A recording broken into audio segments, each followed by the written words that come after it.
आगै बिबोनां गदाय देग्लाय बोसोराव माबायदि सना नांगौ नोंनो बारा दाम गोसानि दाबिसैलै आगै आबाद मावनायानो जाथारासै।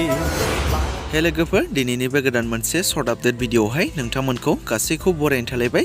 स' लोगोफोर दिनै आं बे भिडिअनि गेजेरजों नोंथांमोननि सिगाङाव बर'नि मोनसे गोदानै फैनो गोनां बैसागु मिउजिक भिडिअनि सायाव सुंद' आपडेट लानानै फैलायबाय। स' नोंथांमोना बे मिउजिक भिडिअआवहाय सोर सोरनि फाव खालामनायखौ नुनो मोनगोन आरो बबे चेनेलाव नुनो मोनगोन बेफोरनि बागै आबुङै मिथिनो थाखाय भिडिअखौ जागायनायनिफ्राय जोबजासिम नायलांदो। स' लोगोफोर गुगोल बाबा टीमनिफ्राय बिबोनां गदाय मुंनि मोनसे गोदान मिउजिक भिडिअ फैनो थांगासिनो दङ दे लोगोफोर आरो बे मिउजिक भिडिअआवनो गाहायै फाव खालामनाय नुनो मोनगोन फैला जे बरगयारि, रिजु मनि सोरगियारि, रितिशा उजिर बिथांमोनखौ। मेथाइखौ रोजाबदों जेलसिं बसुमतारी बिथाङा आरो बे मिउजिक भिडिअनिनो डाइरेक्शन एन्ड करियोग्राफखौ खालामदों सोमावसार बसुमतारी बिथाङा आरो डिअपिखौ खालामदों कुमार दि प्रेजेन्ट चेनेलनिफ्राय। आरो बे गोदानै फैनो गोनां बिबोनां गदाय बैसागु मिउजिक भिडिअआ फैनो थांगासिनो दङ GFP प्रेजेन्ट चेनेलनि गेजेरजों। स' नोंथांमोना साननैसो उनावनो GFP प्रेजेन्ट चेनेलनि गेजेरजों बे फैनो गोनां बिहामजो गदाय मिउजिक भिडिअखौ नुनो मोनसिगोन दे लोगोफोर। आरो दा नोंथांमोना बे फैनो गोनां बिहामजो गदाय बैसागु मिउजिक भिडिअखौ सोर सोर नायनो थाखाय एक्साइटेड जाखो कमेन्टनि गेजेरजों फोरमायहरोब्लानो जाबाय